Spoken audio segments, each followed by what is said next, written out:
Warning: this show is intended for mature audiences only. Viewers' discretion is advised. This show may contain strong language and sensitive or controversial topics. We are not attorneys and are not providing legal advice. The views and conversations are our own thoughts and feelings, and therefore, purely speculation. The entertainment world and beyond. Skywalker air miles, feeding on a surface, gliding on water, constricted and conflicted. Welcome to Purely Speculation, a show that exposes the harmful effects of the criminal legal system. I'm your host, Heather Lewis, the Executive Director of the Reuniting Family Bail Fund and practitioner of participatory defense. On this show, you'll learn about the unspoken horrors of the criminal justice system and meet fierce allies and advocates. We will make the best of our traumatic experiences. We will get angry. We may even cry. We most certainly going to laugh, but one thing's for sure, we're going to keep it real. Welcome to Purely Speculation.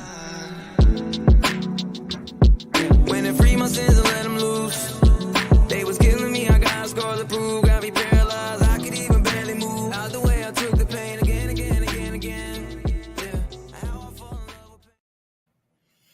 Hey, y'all. Welcome to episode 8 of Purely Speculation. And as always, and I'm always going to say it, we have a treat for you tonight.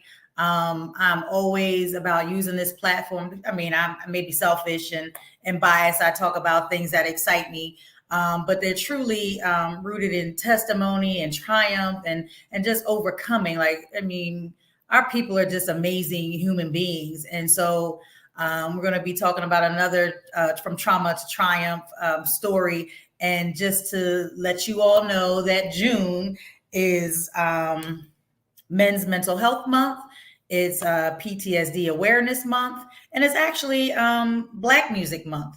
But with that, when we talk about our mental health, which we're trying to normalize, I talk about it a lot. I talk about my own journey with therapy, and we try to make this a normal conversation and part of our health regimen. And so when we reach out for help, we not only begin to heal ourselves, but we heal our communities. If trauma and displacement were illnesses, then connection is our medicine. And I want to say laughter. I'm going to add laughter because we talk about laughter being the best medicine also. And so our special guest tonight is a dear adopted child of mine. Everybody calls me mom, or I'm Ya's mom or something like that. But I want to give this young man his flowers. He has been working on himself, on his craft, and has sacrificed and committed and has been transparent through the entire process. Let's welcome Norristown's own. So a lot of y'all are going to know this young man as none other than the comedian Eric Preston. Welcome Eric Preston to the show, y'all. Hey, what's Mom. up, son? How you doing? I'm good. Thank you for agreeing to look. See, I'm gonna tell you about Eric. You know, and if you're a friend of his, I don't know how many friends you got on Facebook or social media, but if you're a friend of his, he puts out calls. He's like, "Who up? Call me." And I just happened to see it, so I called him. We're talking. It's literally like last week, and we're talking. I'm like, you know what? This is how we gonna do this, and this is why. And we're pre-recording this show because this man is graduating from Philadelphia Comedy College. Yep. Comedy College on Tuesday. And I feel like the worst supporter because I can never get to his shows because there's always something going on. Usually we're recording Purely Speculation, or we've got another meeting or whatever else is going on. I've had to hire him to do so I can see him perform. And I was like, I'm not missing this graduation. This is too important. Such an accomplishment that I was like, nah, we gonna have to do something else. Matter of fact, you're gonna have to be my guest so that we can do it and get to this graduation on Tuesday. So I am so grateful that you made the time to come and share your story. You know what I mean? I'm so excited to be on here. I am. Yes. So let's talk about young Eric, not your son Eric, but the young Eric. You can go as far back as you want to tell. You telling your story. This is your story. I'm just here to guide you through it. Well, it all starts, of course, in Norristown. You know, it starts really on the 700 block of Cone Street. You know, as a young kid, I was really, contrary to my size now, I was a really, really, really small kid. Like I was smaller than pretty much almost every kid until like fourth, fifth, sixth grade. I was a really small kid. Um, so like when you're dealing with that, you getting bullied a lot. Um, so my way to kind of either keep a bully off of me or to deal with something was I'm gonna tell these jokes. Like either two things is gonna happen. Either you're gonna laugh at me or you're gonna get mad enough to fight me. If you get mad enough to fight me, okay, cool, it is what it is. We're gonna do what it do. And as you know, but most of the time I could just remain cool with people by making them laugh.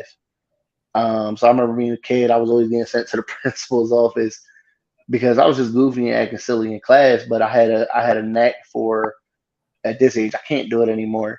But at that age, I was really good at doing like impressions.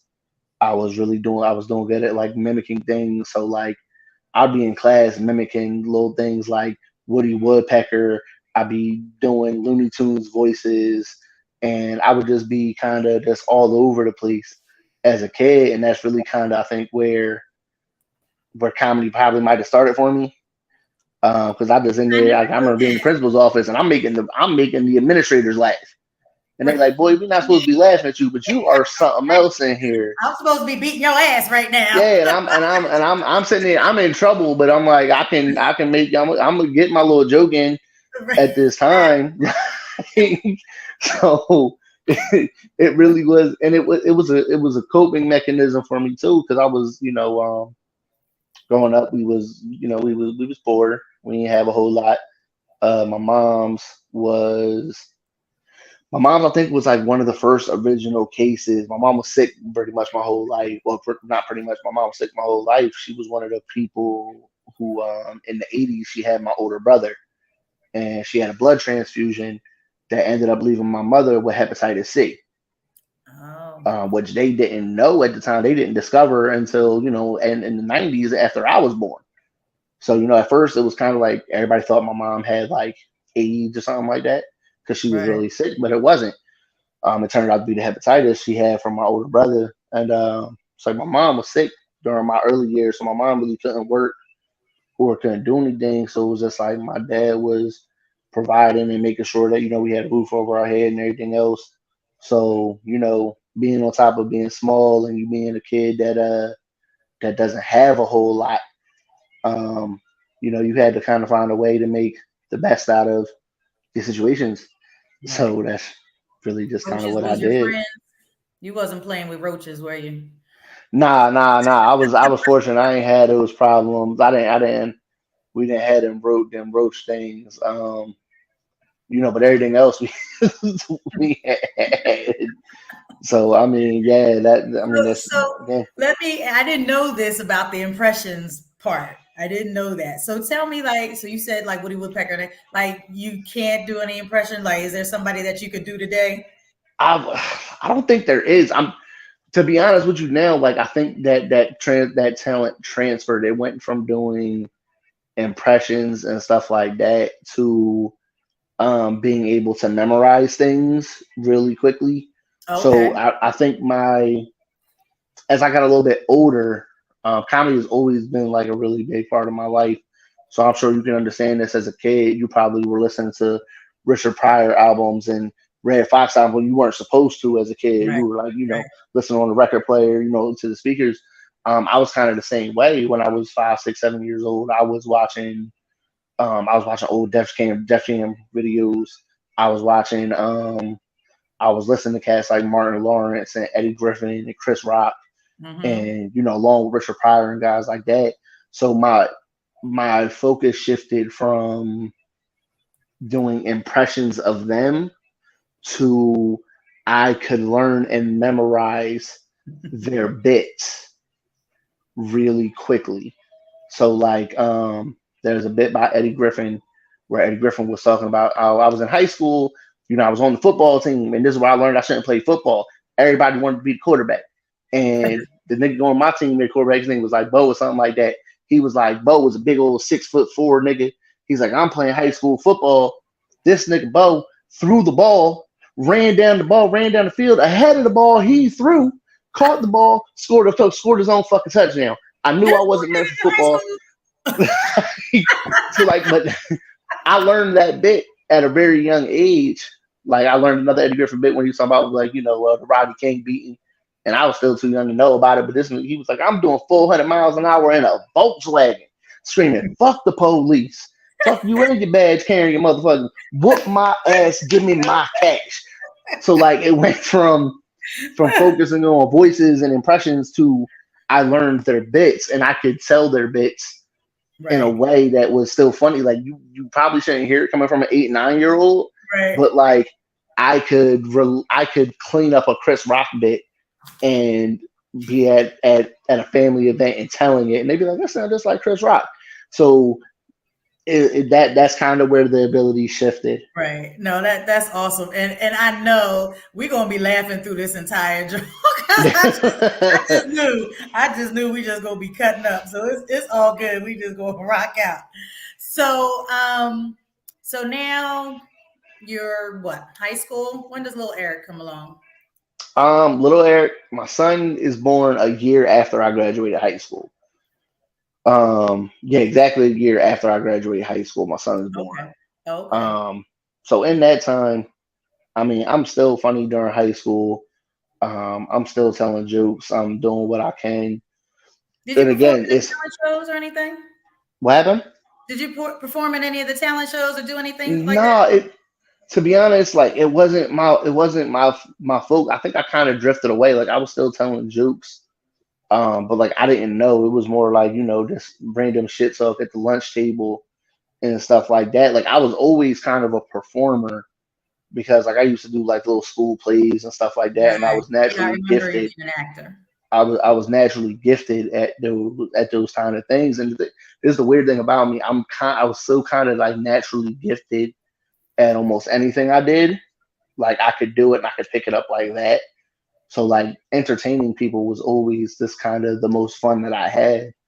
But again, during high school, it's more of a I'm the funny kid, so the funny dude is always around the girls.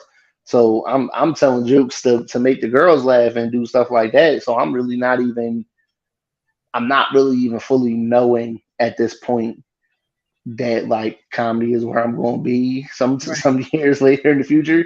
I'm just Right. looking at it like, oh yeah, like I'm funny, and I knew I was funny. I remember being at a party one time and I was talking to this girl, and she was with her dude or whatever, some dude she was messing with, and I got this girl just in tears, and her dude sitting next to her, and he's like, "This nigga's not that funny," and I'm like, "Nigga, yes I am. Shut up."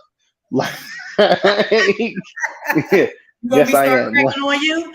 Yeah, like you know what I'm saying. Like if you want, we can, and that, but that's just kind of it was more to entertain the girls and everything than it was to do anything with. Right, right. No, that's just super dope. I remember you doing your acting thing and getting some stuff going Hmm. and all of that. So when did you start to notice and or realize that you were suffering from or depression or any other mental health that you Um, to be honest, like I wouldn't say notice or like I mean, I had my own things, growing up. Of course, when I was younger and I was being bullied a lot, like like a lot of other kids who go through that, you end up going through things of like suicidal bouts and things like depression like that. But like the stuff I was depressed about was more. I thought it was just me, or like it was kind of just how we grew up. Like you grow up not having a lot, and like for me, there'd be hard times where it was like I got made fun of in school, not because I stunk, but it was because like we were poor, so we couldn't go to the laundromat all the time. So my clothes weren't always the freshest because we couldn't go to the laundromat, but so much because my mom is sick and everything else, we didn't really have the money to, or whatever right, the case may be. So like when you're dealing with shit like that on a normal basis, I right. wouldn't say I was even depressed about a lot of that stuff because I just thought it was normal. Like it wasn't around until like I got older and I started realizing like, not everybody's poor. Like not Right. everybody, Like this exists not everybody not normal.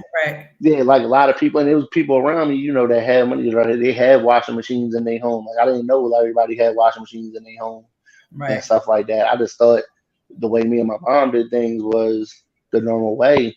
So like that stuff I wasn't depressed about, but it was more about like the bullying that I had to go through for, you know, our financial situation or like what Right. we have or what we didn't have. That was the kind of stuff that would wear on me. And like it wasn't really until like, you know, it was like again, you really get pushed to that point where you don't want to be here anymore that you realize like, oh shit, I'm depressed. Like that's where that comes from. It doesn't just come from being bullied. It's because, you know, you basically being told your whole life that you ain't this or that because you don't have. Right. So, you know, like and then you don't really see a way out. So you know, gratefully, you know, thankfully, you know, I had a great support system around me that, you know, made sure those things didn't happen as I was younger. As I Right. got older, you know, there were other things that played factors into how I was feeling and stuff like that. But I would say them early teenage years, that's when you kind of realize like, oh shit, I'm depressed and Mhm. it ain't my fault. Like, you know, it's just I'm in a situation in an environment that, you know, I gotta do I gotta figure out another way to not be Right. depressed. Right. And so what led you to that? Because like, you know what I mean? We're always talking about, oh, in the black community, this is not normal. It's not talked about. And it's not. You know what I mean? They tell you get your shit together, man up, you know what I mean? Pull it That together, stop being a girl or whatever. And it's not that. And so when did you realize that it's not that and that it is a health issue and that because you're very transparent, like you know what I yeah. mean? Other folks be like, oh shit, I ain't telling them I got to go see my therapist because you know there's stigma attached to it. And you know, I've never seen you shy away from that at all. So how like explain that so that maybe somebody else can find that same comfort in dealing with their mental health. I think I think it's being steeped in reality. I think it comes from also being very aware and being very aware of your surroundings that you know what you're going through is not normal. Um, like so, I kind of me being biracial, I had two different sides of my life. So I would come home in Norristown, I'd be cool, but in the summer times, I would go up to my grandmother's house in Boston, and like I'm In talking like I'm Boston, up did you around, say? yeah, up in Boston. So like I'd be up around like you know Racist white folks. stereotypical suburban white people, like Yeah, yeah, Boston yeah, rough. yeah. So I'd be around like stereotypical Boston white people, and like we like my grandmother was always taking me out, and you know, till I was a teenager, always taking us out, and you know, we were doing things, and that's when I was like, oh shit, like, all right, so like, a the world is bigger than Norristown, number one. Um, Number two, I think it was like right around that time when I was going through those things. Like a lot of different kids were on. This was like in the '90s, so like Ritalin at that time was a huge Mm-hmm. like was a huge thing, and I remember being on this medicine, and I'm like, yo, like Oh, wow. I don't I don't like how this makes me feel. Right. Like I don't like any of this. Um, So they I'm just tried gonna to say for diagnose me, you as a yeah, kid because of how you were responding to the bullying, thinking yes. that you're this hyperactive kid can't pay attention, and that's what they do to our kids. Like that's And what they really do. it's not that like when I was being bullied and everything like that. So I'm still this way to this day. If you don't really fuck with me, I'm not going to do anything to bother you. Right. So like when I'm being bullied, I'm doing all this in class. Like, well, you know, they always want to talk about the response, but they never want to talk about what got us there to begin with. So Exactly. like for me, like I'm always getting sent to the principal's office, and I had to tell my dad because my dad used to be able to be the one to come up and get me. He'd be like, "E, like what the hell going on? Like what's going on with you?" And I'm like, "It ain't really me. Like if Right. people would You leave just me the the one hell getting caught. alone, like yeah, like if people would leave me the hell alone, I probably wouldn't respond this way. So Right. like you can't poke somebody and you know 50 times and then not expect a response. Right. You know, like it, you're going to get one eventually. So like when you got my solicited response from it, everybody was like, oh, he's acting out, he's rambunctious, or he's crazy. Not necessarily the case. I was like, I don't like the way this is making me feel. So I know for me, I had a very strong will at a very early age. Like, okay, like y'all are telling me that I can't do this stuff or I can't be okay without this medicine. Right. Okay, watch me. Like, Love it. okay, Love it. okay, cool. You think? All right, cool. Watch me. So like, I made it, and it was hard. Like, granted, like I went through the things, but like I developed my own coping mechanisms. I developed my own little things that I do, and I still have them to this day. Some of them drive my lady absolutely insane. Some of them are, annoying. Like I'll shake my leg, but that's how I keep myself still. You know what I'm saying? So my leg is moving at 100 miles an hour, just sitting there going like this. Right. But I'm perfectly still. I'm sitting there just doing whatever. But Like that was my way of keeping myself. Yeah, that's my way to keep myself crazy. Or like if I don't feel like I'm in a good situation, like my girl, she'll notice it all the time. Or if I'm uncomfortable, or like I don't really want to, like something I want to say but I'm not gonna say it, I just like I plug my shirt up and I go like this, and I just kind of sit there like with my face covered, and she's like, "Pull it down. What's wrong?" Like, so, but like those are the things I did. Like I'll tell you firsthand, not everybody is wired that way.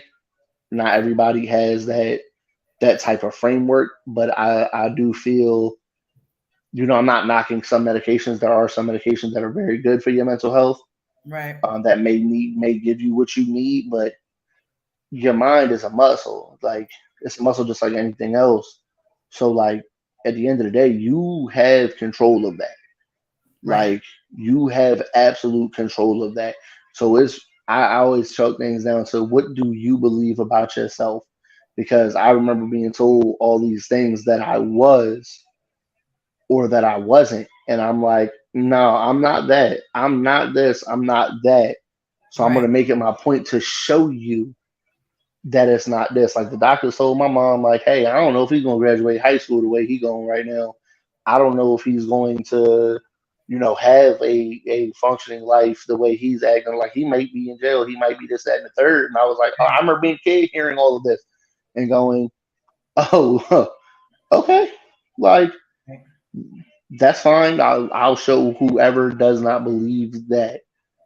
Like, I'll show you how smart y'all think y'all are, because y'all can't tell me what I am or what I'm not. I thank God for that. I thank God for that, that you recognize that and didn't ingest it. Right. No, you can't. You can't. But people you know do. what? Like there People are do. kids that do. And that's what I'm saying. I thank God that you did it because you're here. All those things that they said was going to happen to you didn't happen to you. Like life happens to us, right? Yeah. But not because you were making bad decisions in response to people telling you ain't shit, right? You know what I mean? You actually heard what they said and was like, fuck you. I'm going to be something. I'm going to do something. And I'm going to fight and push through all of the barriers, all of the shit that life throws at you. And I'm going to be successful. Like, that's the shit. That's dope as fuck. Like, you don't get no doper than that.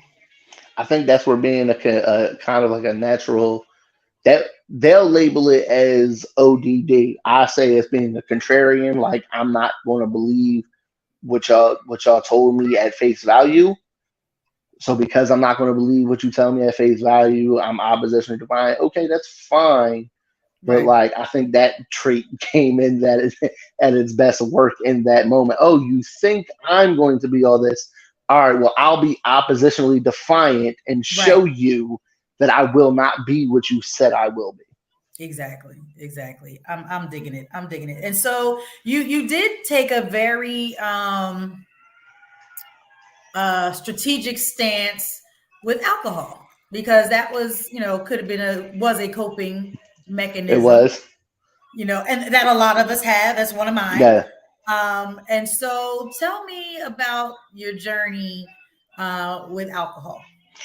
You know what's funny about it? I had these weird little traits about me that like some people would say was good. Like it was good in a way. Like I very much grew up on the streets. but I was very much able to avoid a lot of the street shit because in a way, like certain people looked out for me that made sure like I wasn't gonna be on the street, but like I was there, but I wasn't. So like I wasn't the one that was on the corner selling the cocaine, but instead I was the one delivering it from here to here. So like I took different routes. So like I actually didn't start drinking until I turned 21. I didn't smoke weed or anything. I didn't smoke weed until my late 20s. Right. All these were like strategic things more or less because I grew up in a household that, drugs and alcohol were prevalent. And I grew up around that. So like I always remember like, weed is going this is back in the 90s again, weed is gonna turn you into a crackhead or whatever, whatever, whatever. Right. Like the gateway into this, that, and the third. So like I made a decision then too, like I'm not gonna do drugs, I'm not gonna do any of these things that's gonna potentially lead me to a fucked up place. Alcohol was like, I started drinking at 21. And, I was a normal 21-year-old out of clubs, partying, doing whatever, whatever, whatever. And then when my mom passed is when alcohol really became that prevalent coping mechanism. Right. At the time, I'm 24 years old.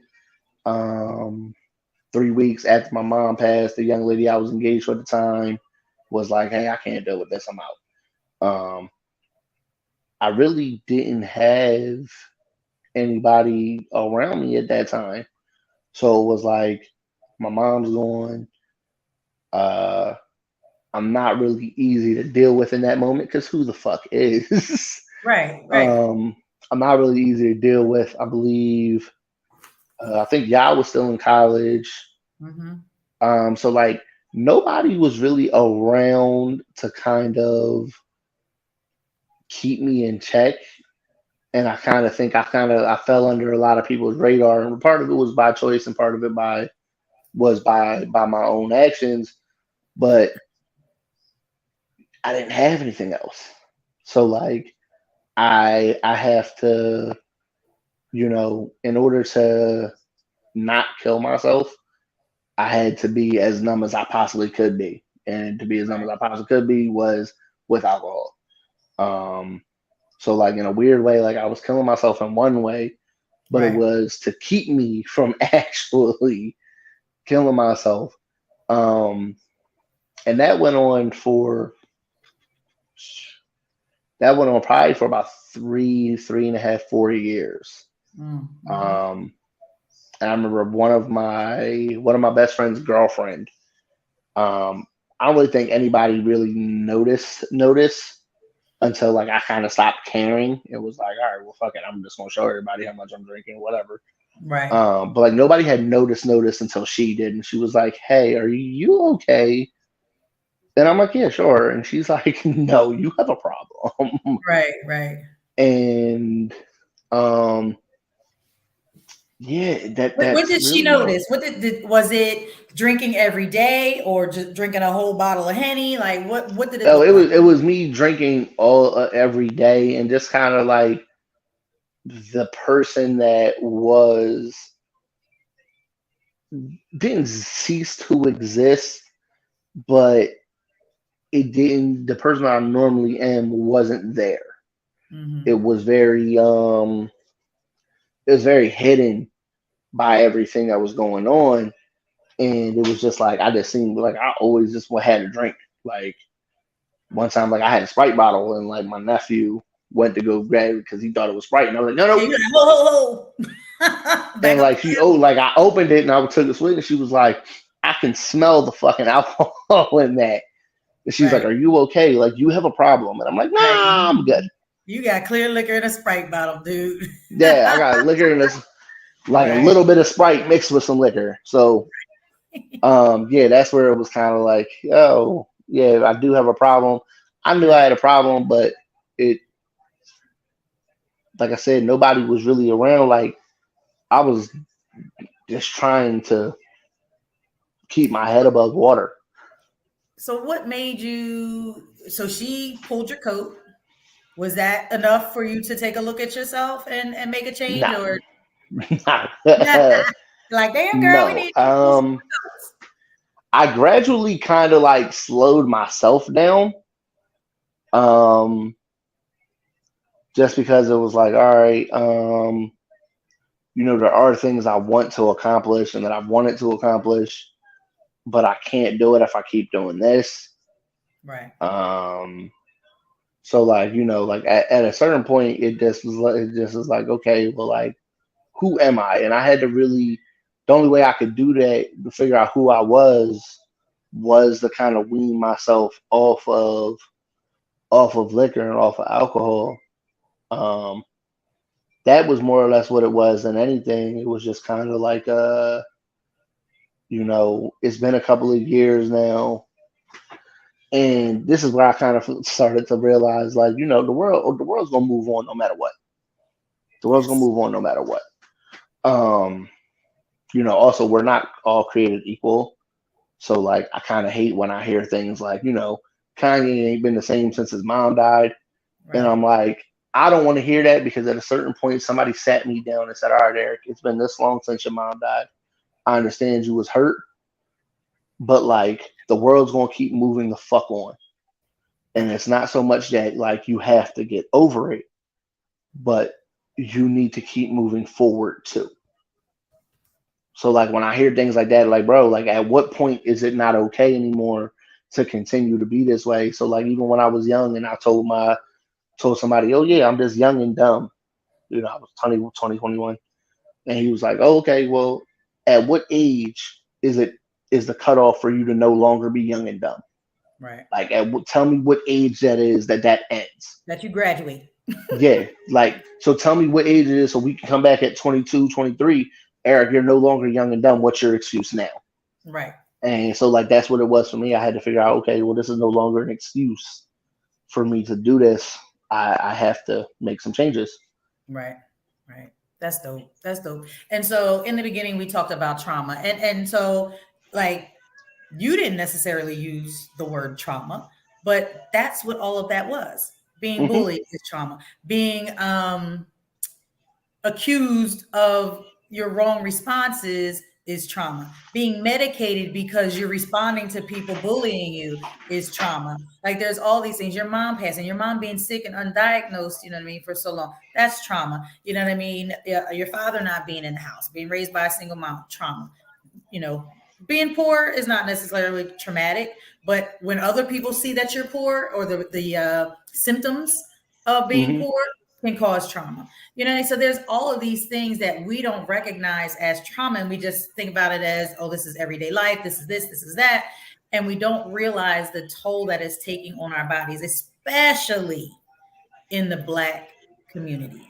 And so we're going to go into this commercial by the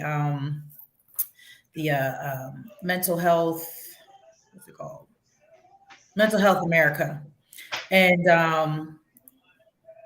kind of speaks to the embedded trauma that Black and brown people, Black Africans in America experience. And it's generational, like, it's in our DNA. So I think some of our responses to trauma are just innate, right? Like, they're just in us, and you don't even have to think about it. And I think that's why we have to be so intentional about being aware, because you talked about being aware, that's self-aware and aware of what you're doing and how you're responding to people, and then why, like, always having to do this self-talk. And so we're going to take a peek at this commercial, and it's powerful. It is somewhat traumatizing, maybe re-triggering. But then you took, the initiative and initiated the self-awareness and making some changes. But then we're going to talk about, when we come back, about what you've replaced those negative behaviors with positive behaviors, because you didn't stay there. You know what I mean? Your journey's not over. We're still getting it. So we're going to take a look at this commercial, and we're going to come right back and talk about the positive stuff. Cool. We are in crisis where people are trying to exist and they have absolutely no safety net. I do not refer to what happened 400 years ago or nearly 500 years ago. A trade. This is a massacre, genocide, manipulation, exploitation of African people. We have learned and adopted practices that actually don't support us long term. In the Black community, therapy mean crazy.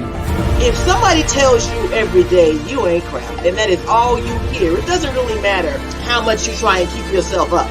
We're everything that they like to say that we're not. We've all just been denied the truth in our lives, but the truth shall set you free. I watch people use me as a lesson and not as a human. I remember the doctor bringing in about 12 students while I'm thinking I'm dying and my child is dying. There are things that are here that can help you heal. You just don't know it. Cool. So, that video talks about the trauma, slave trade, the manipulation, the murders of Black and brown people here in America that go without justice. And, and like the video said, if you're told time and time again, even as a young person, little child, that you ain't shit, at one point you're going to believe it. And you had said that you were oppositional defiant. So you did not feed into that. And so your journey was a struggle to fight that. So, and you gave up alcohol. So what are the positive things? What have you replaced alcohol with? Well, I'll start first with how positive self. I'll tell you first how I got there. How I got there was really kind of, we got to the pandemic and I had kind of like weaned myself off of alcohol, not fully, like I was still drinking a lot, but the pandemic hits and, we can't go nowhere really. I just gotten out of a relationship. I was really kind of falling back into my thing again.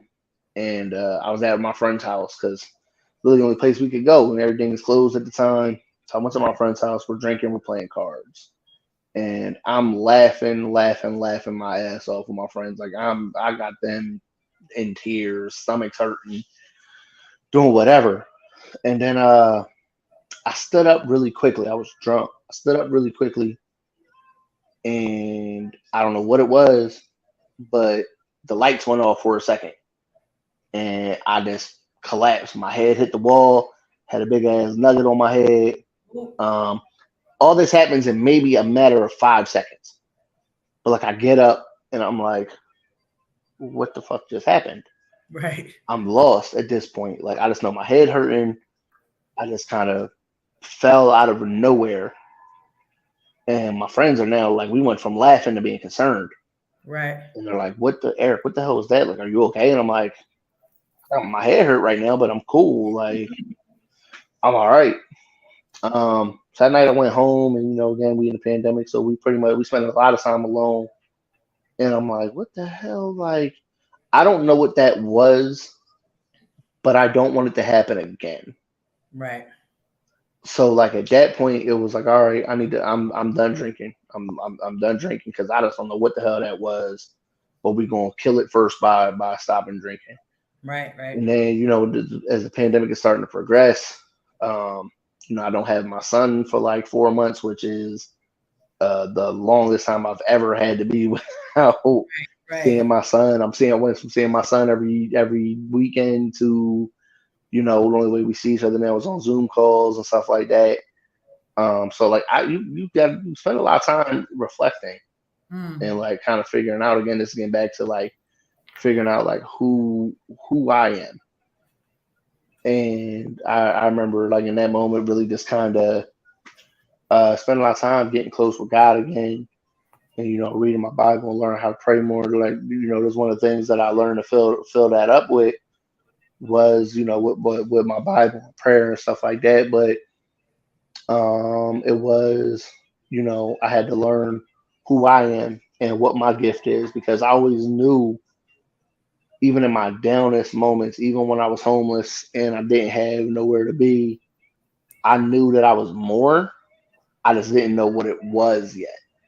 So I'm like, okay, well, what is it that I'm really good at? Because like I'm good at things, but I'm not really like I'm okay at pretty much everything, but I'm not really good at one thing.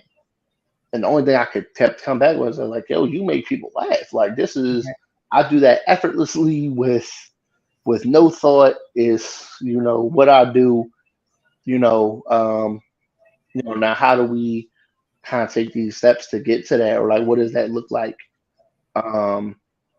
But yeah, like that also was like getting into God. I was like, all right, well, like show me what my gift is, so that I can kind of boom that. And then it was during the pandemic. It was study. I'm studying different comedians. I'm studying how they act, how they move, how they do things. So yeah, that was really kind of. It was really like this. It was really kind of the early steps of getting on this grind as a comedian.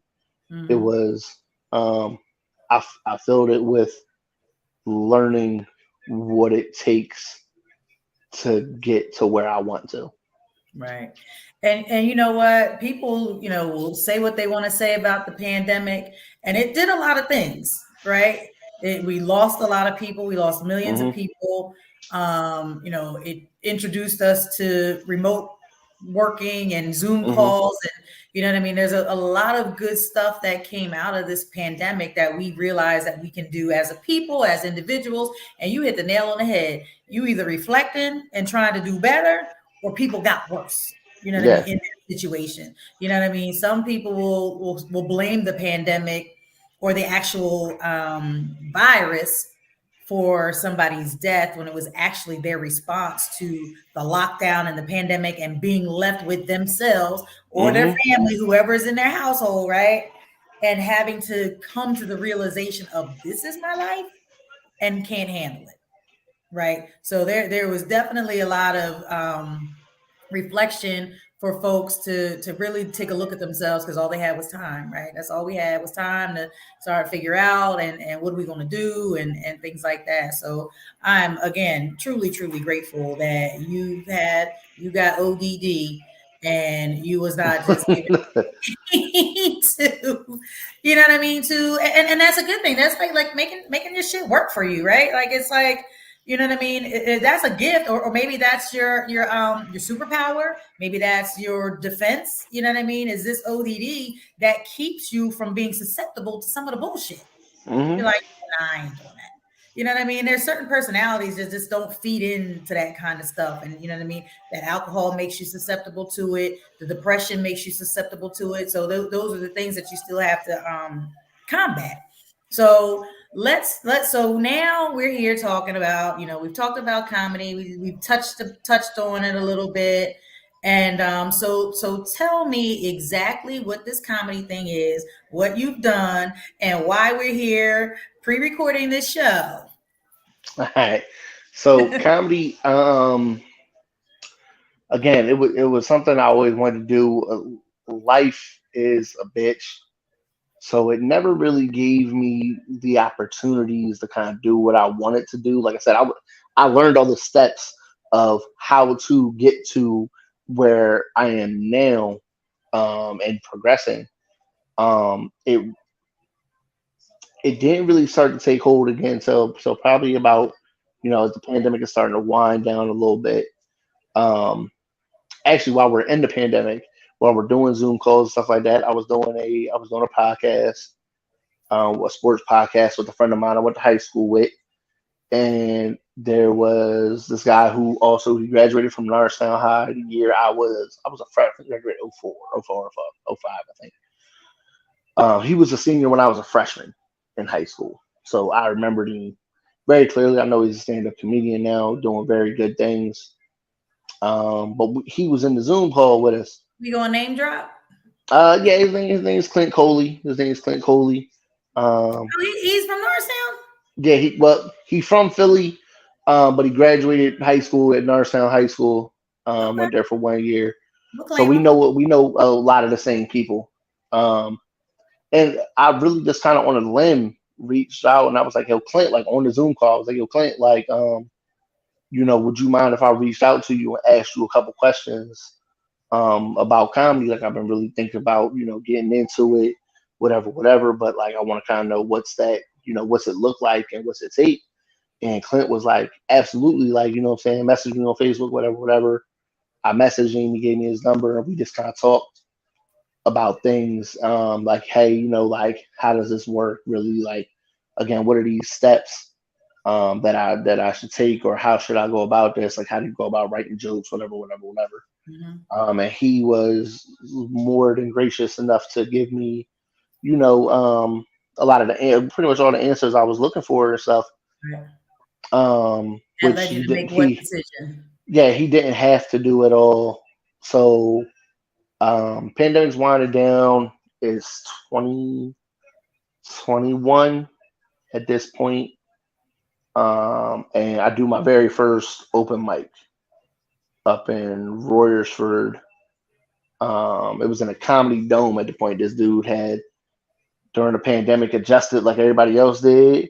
And he put a bunch of sand on the ground, got this big ass dome tent, and was having comedy shows in the pandemic.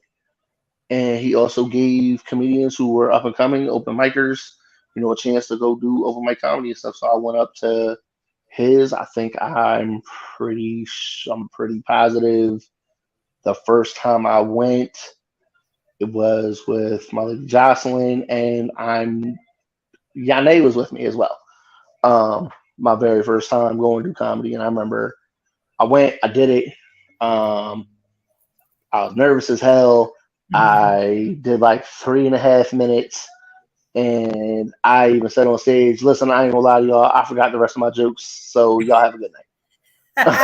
Like, that was my time.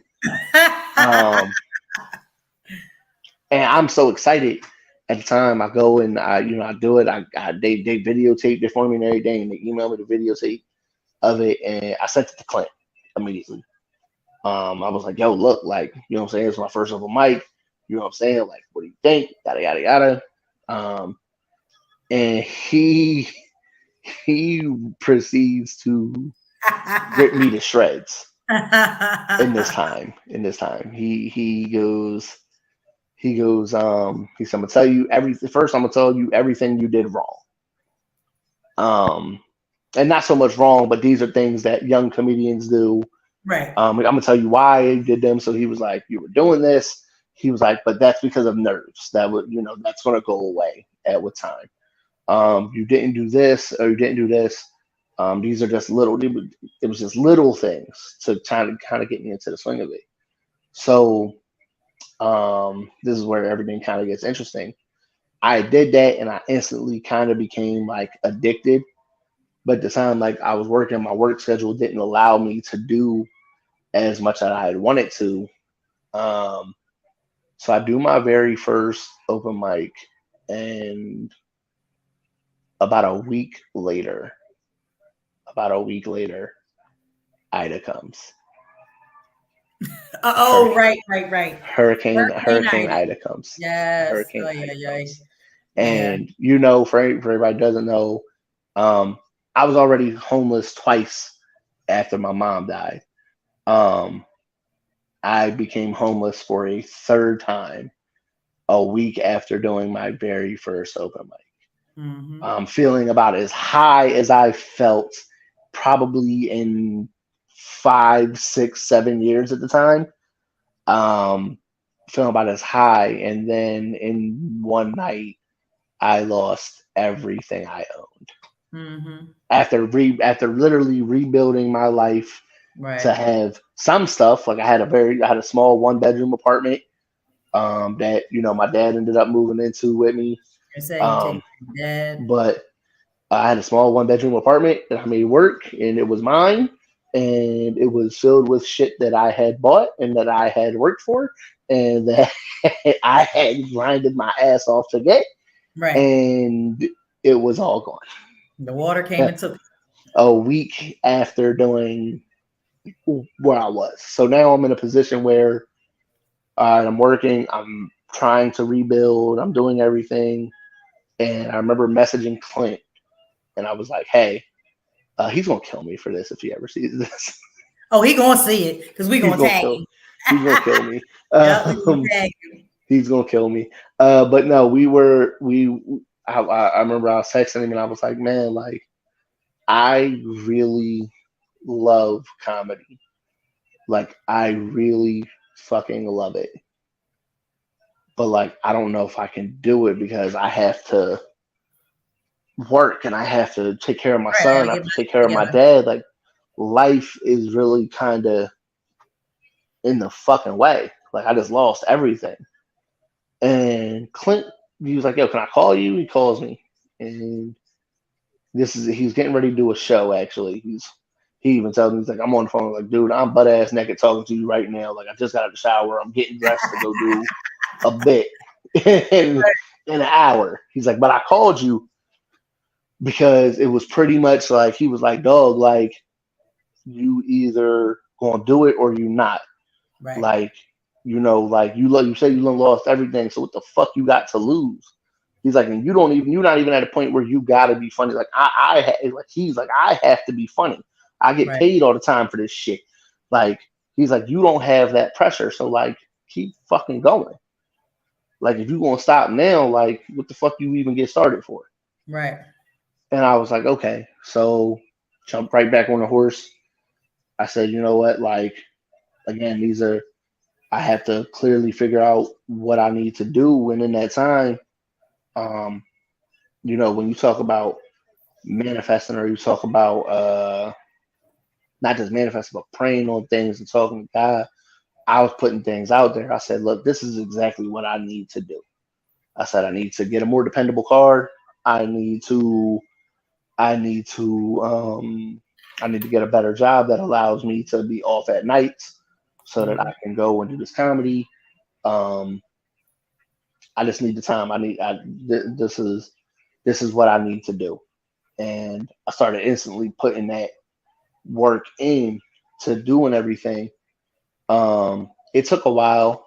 It took longer than you think. Like, this didn't happen over the course of a couple of months. Like, this probably took maybe another year or so before I got into the position that I needed to be in to really start making this thing work. So it probably took about close to another year of, you know, just continuously working, grinding, finding new jobs, whatever. I appreciate you saying that. I appreciate you putting that timestamp on it, because everybody only sees where you are. They never see the journey. They never see what goes on behind the scenes of your sleepless nights, your homelessness, you know what I mean? You're struggling, taking care of your dad, maintaining, you know what I mean, a relationship. You got your son, you did, like, all of these things. Nobody sees that you're killing it while you're trying to achieve a goal, a dream of yours. Yeah, that's the tough part. I mean, now I, like, in that moment, like I said, in those times where I was working, even when I wasn't, like, working on stage, I was still working. So, like, I was writing jokes, and instead of telling them at an open mic, I'd be at work working by myself, and I'd be talking myself through my bit. So, like, I'd be like, okay, this is how I want to say it. Boom, I'd be talking to myself 5 minutes time. It looked like I was crazy, but I had my headphones in, and I'm sitting there talking to myself, like, boom, this is how this joke goes, and da da da da da da. So, like, my coworkers look at me like I'm crazy, but what I'm really doing is I'm getting that muscle memory in. So by the time I hit a stage, I even hit an open mic, I've done practice this joke 150 times, right, 200 times already. So even while I wasn't working, you know, on the stage to perfect my craft, I was still working to perfect my craft long even before then. So, the opportunity comes. So, like, shortly after that time, Clint hits me and is like, hey, this is, I want to say Christmas of, like, 2021. I want to say, no. Yes. Christmas 2021, I believe it is. Yeah, because our idol was 21. So, was it? No, I think it might have been 2020. No, Ida wasn't 22. Ida was 21. Okay. Ida was 21. It's almost 2 years now. Yeah. So yeah, this December 21, Clint hits me and he's like, hey, I'm doing Helium Nightclub in December, you know, kind of get your shit together. you're going to be opening for me. Now I'm like, okay, that sounds cool. That sounds great. Actually, I'm looking it up. I'm like, Helium's like 200 some odd seats. All right, cool. That's fine. Now this is 3 months into me doing comedy. Right. So like, but Clint's like, all right, I'm gonna give you this opportunity. We're gonna see what happens with it. We kind of had a resurgence of COVID at that time. Didn't happen. Cool. I was like, all right. I had ended up getting COVID, I think, at that time, whatever. Like things were a mess at that time. So, but it was still working. It just didn't happen. So 4 months later, he hits me.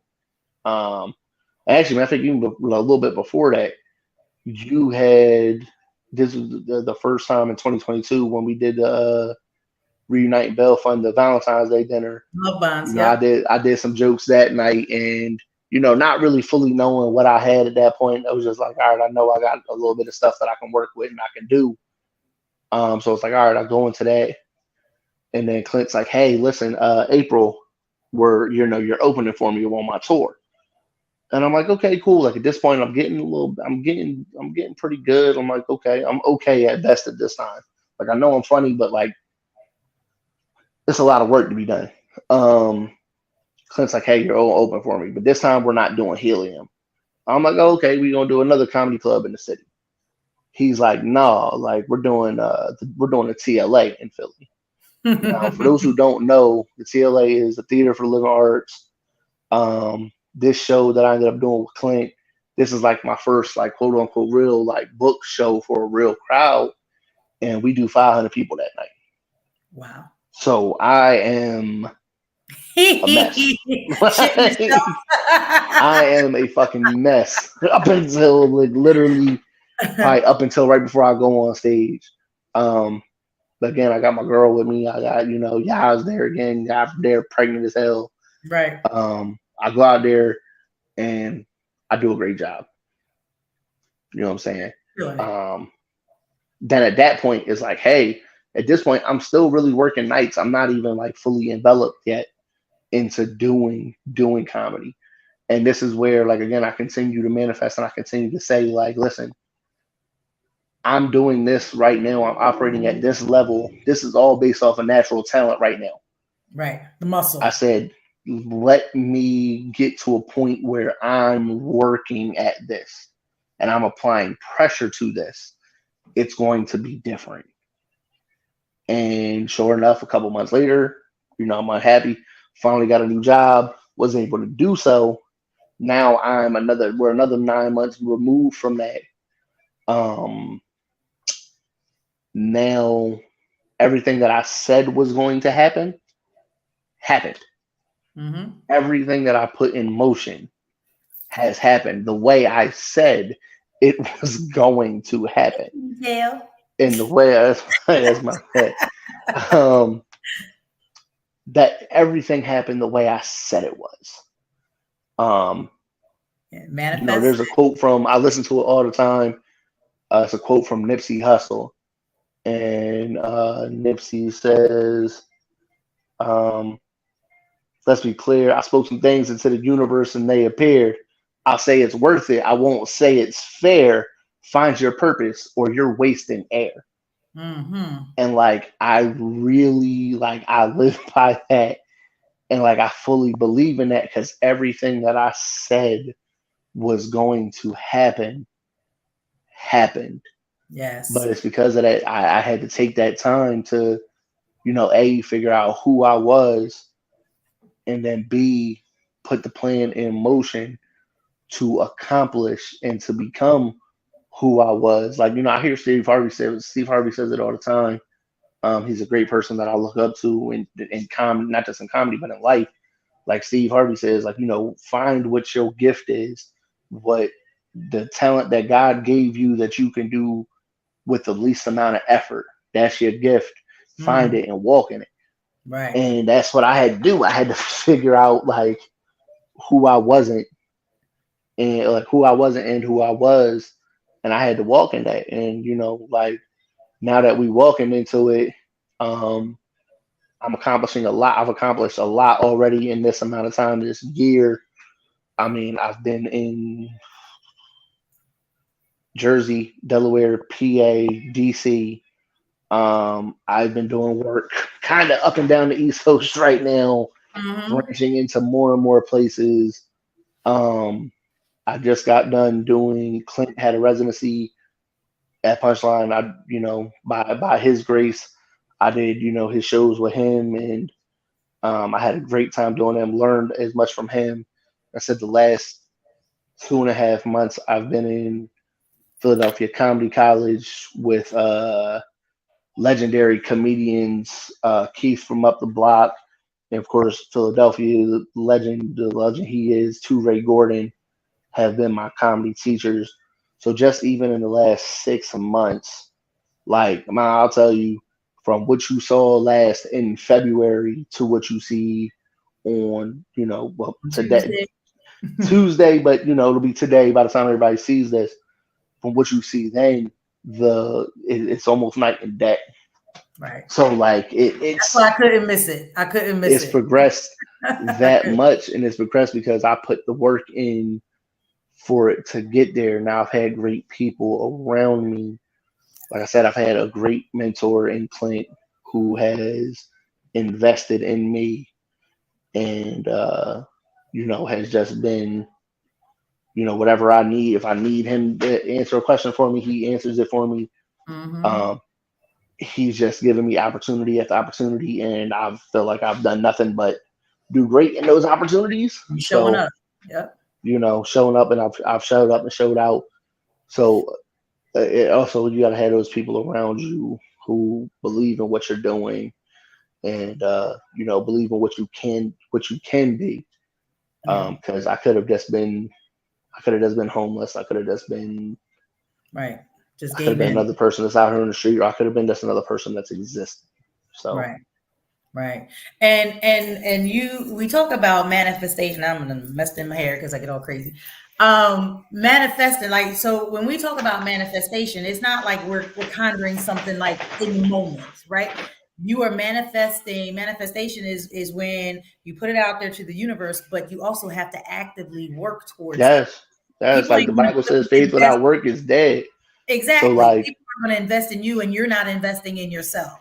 You know what I mean? You cannot not do it. You're like, yeah, this is what I want, and then you sit back and wait. No, you have to actively work towards it.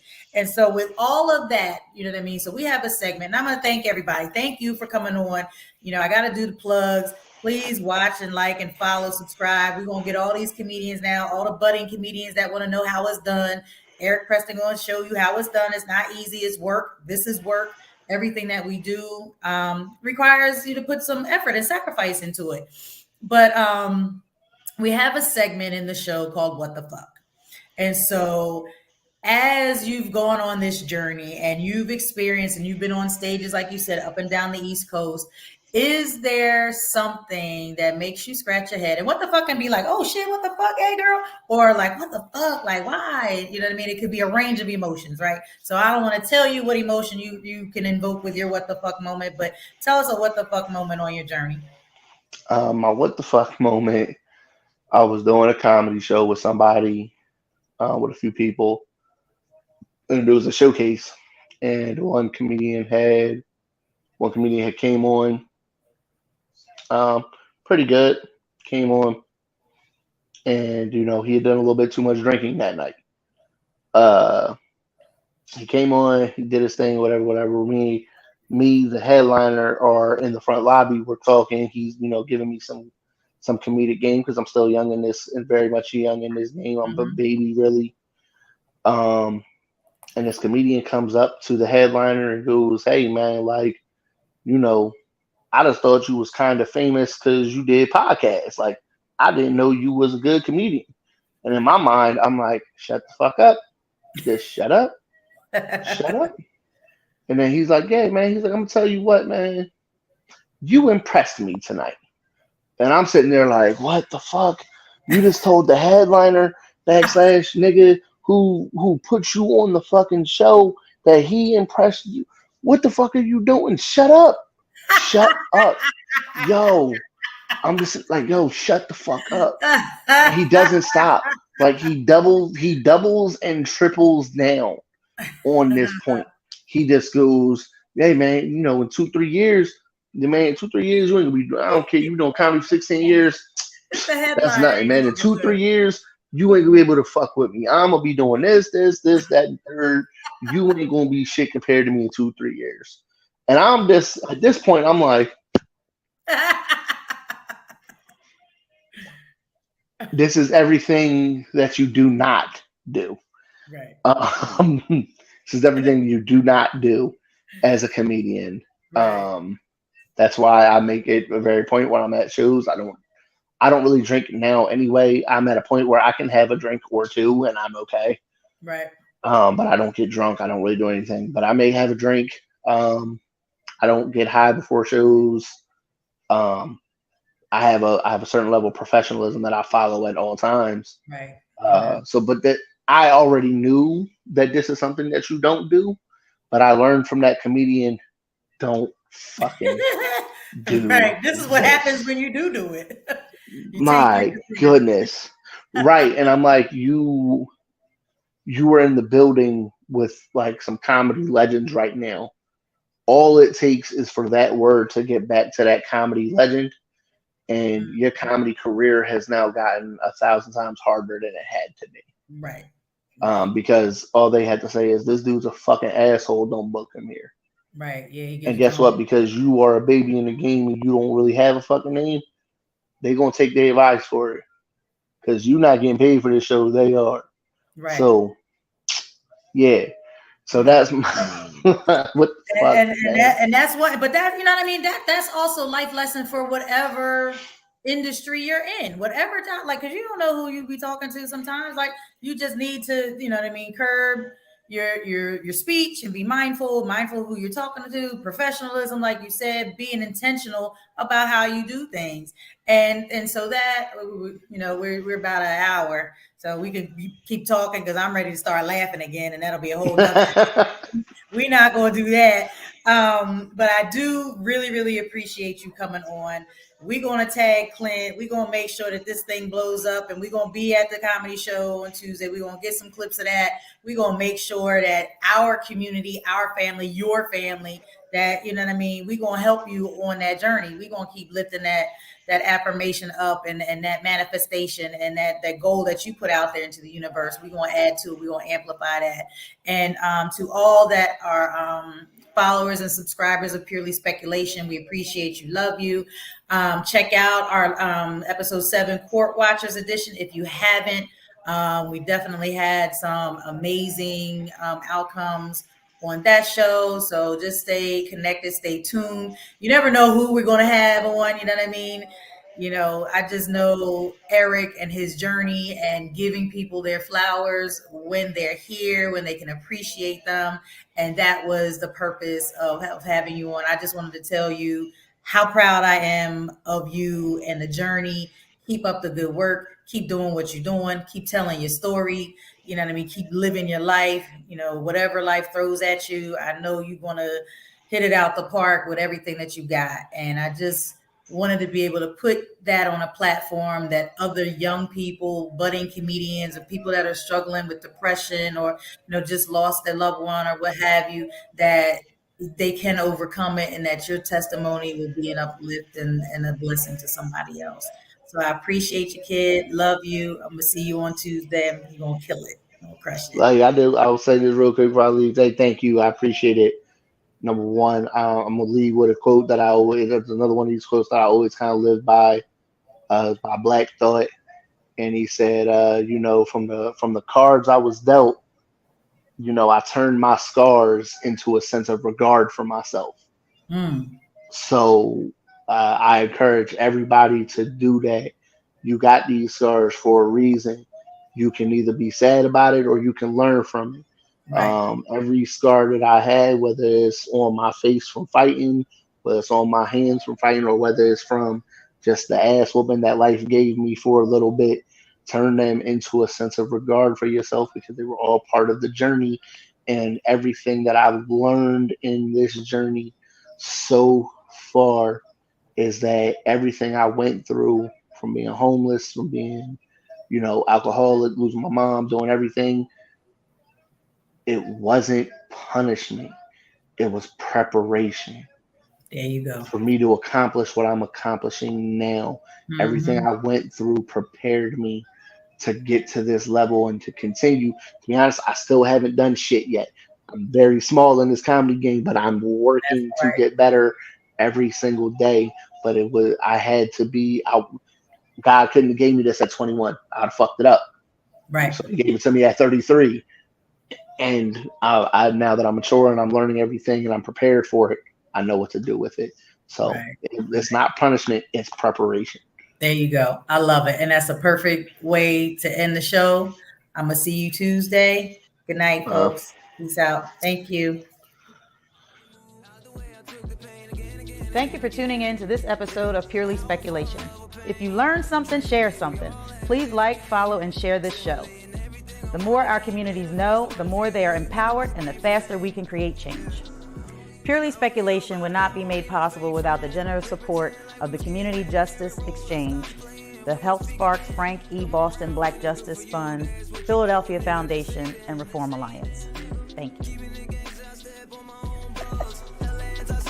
Booyah! Intuition different, already lived and dreamt it. Visions make my vision clear as I'm jogging.